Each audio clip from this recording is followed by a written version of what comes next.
Amma ba'd. Masih lagi dalam kitab Al-Adhkar, kitab yang ke-6 yang berkaitan dengan sakit dan kematian, doa yang berkaitan dengan sakit dan kematian. Bab yang ke-18 dalam kitab yang ke-6 ini, doa ketika mendengar khabar kematian rakan.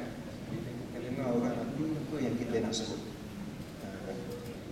Al-Fatihah, inna lillahi wa inna ilaihi raji'un. Macam-macam kan? Tapi kita nak tengok apa yang Nabi SAW buat.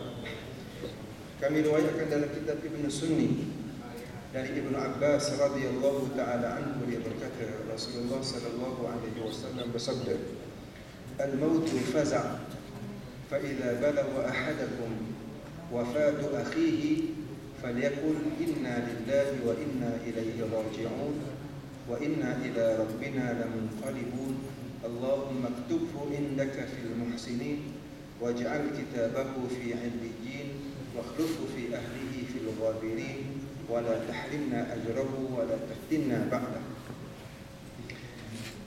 Nabi SAW bersabda, kematian itu mengejutkan. Mati ini satu perkara yang mengejut. Itu maksudnya. Mati ini datang secara tiba-tiba maknanya. Apabila sampai kepada seseorang daripada kamu berita kematian saudaranya, maka hendaklah dia menyebut inna lillahi wa inna ilaihi raji'un wa inna ila rabbina lamunqalibun Allahumma aktubhu indaka fil muhsinin waj'al kitabahu fi 'illiyyin wakhlufhu fi ahlihi fil ghabirin wa la tahrimna ajrahu wa la taftinna ba'd. Bila kamu dengar berita kematian saudara kamu, maka sebutlah inna lillahi wa inna ilaihi raji'un. Sesungguhnya kita ni bagi Allah dan kita akan kembali kepadanya, dan sesungguhnya kita akan kembali kepada Tuhan kita. Ya Allah, Engkau masukkanlah saudaraku ini di sisimu di kalangan orang-orang yang baik. Waj'al kitabahu fi 'illiyyin, jadikanlah kitab suratan amalnya berada di dalam 'illiyyin, yakni suratan amal orang-orang yang baik. Wakhlufu fi ahlihi fil ghabirin, ya Allah, Engkau gantikan untuk ahli keluarganya yang dia tinggalkan yang terbaik. Wa la tahrimna ajrahu wa la taftinna ba'dah, ya Allah, jangan Engkau sekat pahalanya, Engkau sekat kami pahalanya. Maknanya jangan Engkau sekat halang dari pahalanya kepada kami. Maksudnya pahalanya jangan Engkau sekat untuk sampai kepada kami, yakni dengan amal baik yang kami boleh lakukan untuknya. Wala taftinna ba'dahu, dan janganlah Engkau fitnah ataupun Engkau uji kami selepas daripada kematiannya.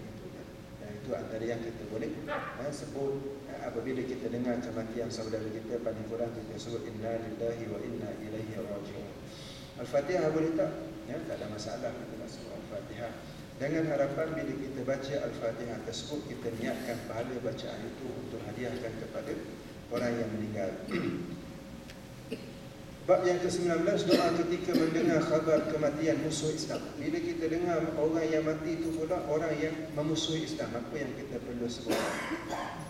Kami riwayatkan di dalam kitab Ibn Sunni dan Ibn Mas'ud radhiyallahu ta'ala anhu, dia berkata, aku mendatangi Rasulullah sallallahu alaihi wasallam dan aku katakan, wahai Rasulullah, Allah Subhanahu wa ta'ala telah membunuh Abu Jahal. Kata Ibn Mas'ud dalam satu peperangan, Abu Jahal mati. Peperangan Badar. Peperangan Badar ni Abu Jahal mati. Peperangan Badar, peperangan yang pertama.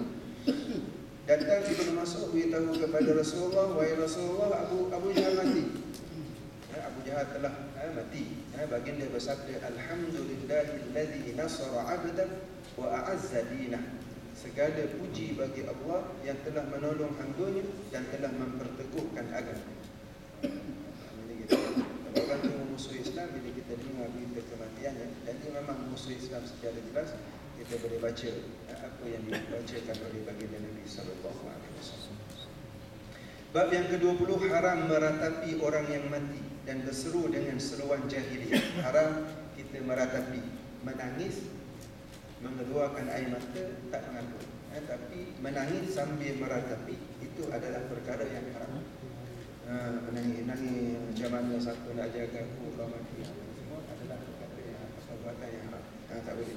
Apatah lagi perbuatan itu menggunakan seruan-seruan jahiliyah, cerita-cerita dan bagai-bagai lagi.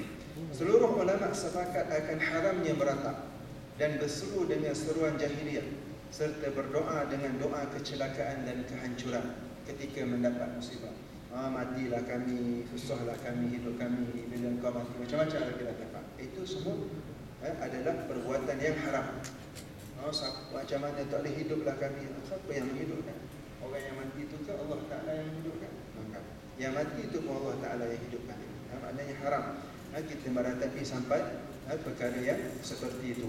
Kami riwayatkan dalam Sahih Al-Bukhari dan Sahih Muslim daripada Abdullah bin Mas'ud radhiyallahu ta'ala anhu. Dia berkata bahawa Rasulullah sallallahu alaihi wasallam bersabda, "Laisa minna man latama al-khudud wa syaqqa al-juyub wa da'a bi da'wal jahiliyah." Kata Nabi sallallahu alaihi wasallam, bukan termasuk daripada golongan kita ni, yakni golongan kami, orang-orang yang menampar pipinya ketika berlaku kematian dan musibah. Zaman jahiliyah nak menunjuk sedih sangat dia atas kematian orang yang dia sayang, dia tampar pipi dia buat rambut dia jadi bergerbang dan sebagainya, dia koyakkan baju dan sebagainya. Wasyaqqal juyub, mengoyakkan baju, menampar pipi, mengoyakkan baju dan menyeru, menjerit dengan seruan-seruan orang jahiliyah. Ini adalah semua perbuatan yang diharamkan oleh baginda Nabi di kalangan umat. Disebut laisa minna, bukan daripada golongan kami, bukan daripada umatku, kata Nabi. Kami riwayatkan dalam kitab As-Sahihain, Sahih Bukhari dan Muslim, daripada Abu Musa Al-Ash'ari radhiyallahu ta'ala anhu anna Rasulullah sallallahu alaihi wasallam bari'a min as-saliqah wal haliqah wasyaqah. Kata Nabi, Abu Musa Al-Ash'ari kata Abu Musa Al-Ash'ari, Rasulullah sallallahu alaihi wasallam berlepas diri daripada saliqah, haliqah dan syaqah. Saliqah ni maknanya orang yang, perempuan yang meratapi kematian dengan ratapan yang kuat, dengan suara jeritan dan sebagainya. Haliqah pula ialah orang yang cukur rambut dia kerana apa? Kerana berkabung dalam benda bahasanya, kerana kematian dan sebagainya, cukur rambut dia dan sebagainya.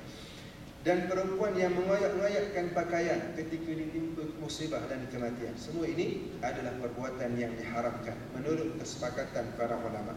Demikian juga diharamkan untuk menarik-narik rambut, menampar pipi, mencakar wajah dan berdoa dengan doa kecelakaan. Ucapan walaupun nampak macam tak doa, tapi ucapan ketika kematian itu adalah doa. Nabi sebut, jangan kamu bercakap ketika kematian melainkan cakap-cakap yang baik. Walaupun nampak macam jeritan, ratapan, sebut macam mana kami nak hidup, semua ia adalah doa sebenarnya. Akan kita disebut oleh baginda Nabi sallallahu alaihi wasallam. Kami riwayatkan dalam kitab As-Sahihain daripada Ummu Atiyah radhiyallahu taala anhu, dia berkata, Rasulullah sallallahu alaihi wasallam berbaiat dengan kami agar tidak meratap. Antara baiat Rasulullah dengan muslimat, mukminat di kalangan sahabat Nabi yang beriman, antaranya isi kandungan baiat tersebut ialah jangan meratap, antara salah satu kandungannya. Selain daripada jangan berzina, jangan mencuri dan sebagainya. Kami riwayatkan dalam Sahih Muslim dari Abu Hurairah radhiyallahu taala anhu, dia berkata bahawa Rasulullah sallallahu alaihi wasallam bersabda, "Ithnatani fin nasi huma bihi kufrun, at-ta'nu fin nasab wan niyah 'ala al-mayyit."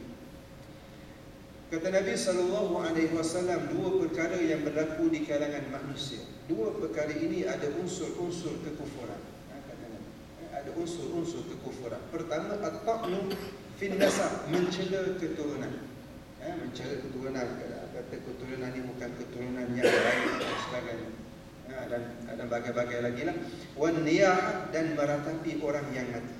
At-ta'nu fin nasab wan niyah 'ala al-mayyit. Dua perkara ini boleh menyebabkan jalan-jalan kepada kekufuran. Kami riwayatkan daripada Ibn Sunan Abu Dawud dan daripada Abu Sa'id Al-Khudri radhiyallahu taala anhu, dia berkata, Rasulullah sallallahu alaihi wasallam melaknat orang-orang wanita yang meratap dan memperdengarkan tangisan. Rasulullah tidak suka, bahkan Rasulullah menyebut perempuan yang meratapi kematian dia dilaknat. Perlu difahami bahawa yang dimaksudkan dengan meratap di sini ialah meninggikan suara secara berirama atau menangis dengan menyebut-nyebut kebaikan-kebaikan orang yang telah meninggal dunia, bahkan menyebut-nyebut tentang kesusahan dia selepas daripada itu dan sebagainya. Para ulama yang seangkatan dengan kami mengatakan haram hukumnya meninggikan suara dengan menangis berlebihan. Sedangkan jika hanya menangis tanpa meninggikan suara dan meratap, maka ia tidak diharamkan. Itu kata Imam Nawawi. Maknanya nangis-nangis lah. Memang semua orang sedih bila ada kematian, tapi jangan sampai ada timbul ratapan. Kami riwayatkan dalam Sahih Bukhari dan Sahih Muslim daripada Ibnu Umar radhiyallahu taala anhu bahawa Rasulullah sallallahu alaihi wasallam menjenguk Sa'ad bin Ubadah bersama dengan Abdul Rahman bin Auf, Sa'ad bin Abi Waqqas, Abdullah bin Mas'ud. Rasulullah sallallahu alaihi wasallam menangis waktu Rasulullah ziarah Sa'ad bin Ubadah waktu dia meninggal. Ketika mereka semua melihat baginda menangis, mereka pun ikut menangis. Bila tengok Nabi nangis, barulah mereka menangis. Baginda bersabda, "Ala tasma'una inna Allah la yu'adzibu bidam'il 'ain wala bihusnil qalb walakin yu'adzib bihadza aw yarham." Lalu baginda menunjukkan lidah. Kata Nabi sallallahu alaihi wasallam, Nabi sebut, tidakkah kalian tahu sesungguhnya Allah Ta'ala tidak mengazab si fulan yang mati ni dengan sebab air mata ataupun kesedihan hati, tapi Allah Ta'ala azab si fulan ni ataupun merahmatinya dengan ini. Nabi pegang lidah dia. Sama ada yang kita ucapkan itu ucapan yang baik atau sebaliknya itu yang menyebabkan jenazah diazab oleh Allah Ta'ala. Perbuatan manusia yang hidup menyebabkan orang yang mati itu susah. Adanya ialah ratapan. Sebab itu jangan kita meratap nangis mak ayah kita meninggal, meratap-ratap dan sebagainya, kita menyebabkan mak ayah kita itu susah. Kita ingat kita seronok sangat dan tunjukkan kesedihan. Itu sedih, nangis, tapi jangan sampai meratap. Kami riwayatkan dalam kitab As-Sahihain dari Usamah bin Zaid radhiyallahu taala anhu bahawa Rasulullah sallallahu alaihi wasallam dihadapkan pada cucunya yang telah meninggal dunia. Lalu air mata Rasulullah sallallahu alaihi wasallam mengalir. Rasulullah ada cucu dia meninggal, dibawa kepada Rasulullah. Lalu bila Rasulullah pegang cucu dia, Rasulullah menangis, mengalir air mata Nabi. Nabi ni seorang yang sangat rahmat, orang yang sangat belas kasihan, sangat halus dia punya hati dia. Saat bertanya kepada Nabi sallallahu alaihi wasallam bila tengok Nabi menangis, saat tanya, apa ini ya Rasulullah, mengapa menangis? Mengapa menangis wahai Rasulullah? Baginda bersabda, hadhihi rahmatun ja'alaha Allah Ta'ala fi qulubi ibadi, innama yarhamullahu min ibadihi ar-rahman. Kata Nabi, inilah belas kasihan yang Allah Ta'ala jadikan dalam hati hamba-hambanya. Belas kasihan tanda kita berbelas atas kematian orang yang kita sayang. Sesungguhnya Allah Ta'ala merahmati di kalangan hamba-hambanya yang mempunyai sifat belas kasihan. Itu kata Nabi. Kami riwayatkan dalam Sahih Bukhari dari Anas radhiyallahu taala anhu bahawa Rasulullah sallallahu alaihi wasallam menjenguk putranya Ibrahim. Ada anak lelaki Nabi, salah seorangnya namanya Ibrahim yang telah meninggal dunia. Waktu Ibrahim meninggal dunia, Nabi tengok, pergi ziarah, tengok anaknya yang meninggal dunia. Kedua belah mata Rasulullah sallallahu alaihi wasallam mengalirkan air mata. Abdurrahman bin Auf berkata kepada baginda, "Bagaimana engkau menangis ini wahai Rasulullah?" Baginda bersabda, "Wahai Ibnu Auf, sesungguhnya ini adalah rahmat." Kemudian baginda melanjutkan, "Innal 'aina tadma' wal qalba yahzan wa la naqulu illa ma yurdi rabbana wa inna bi firaqika ya Ibrahim la mahzunun." Kata Nabi, sesungguhnya mata akan mengalirkan airnya, hati akan rasa sedih, tapi kita tak akan bercakap mengucapkan sesuatu melainkan sesuatu yang diredai oleh Allah Ta'ala, dan kami memang bersedih dengan berpisah dengan wahai Ibrahim. Nabi sallallahu alaihi wasallam. Sementara itu hadis-hadis sahih yang menyebutkan bahawa mayat akan diazab disebabkan tangisan keluarganya tidaklah difahami secara orang panggil secara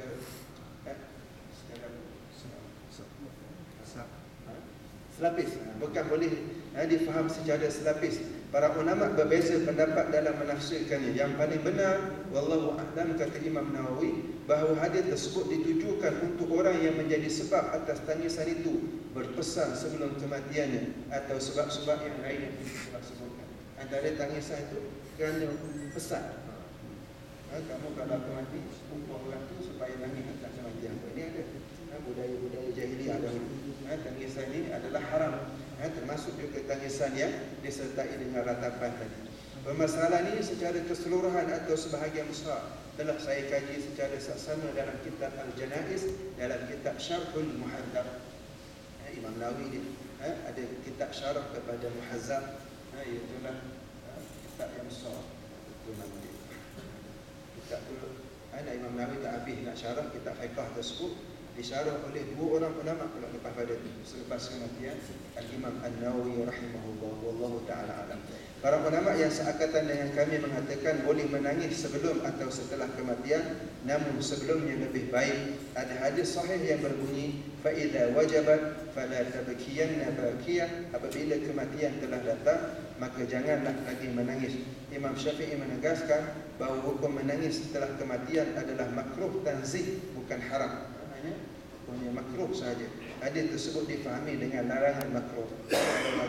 Kalau orang menangis juga tidaklah menjadi satu perkara yang haram kecuali dia disertai dengan ratapan. Wallahu ta'ala a'lam. Aqulu qawli hadha wa astaghfirullahal azim li wa lakum. Assalamualaikum warahmatullahi wabarakatuh.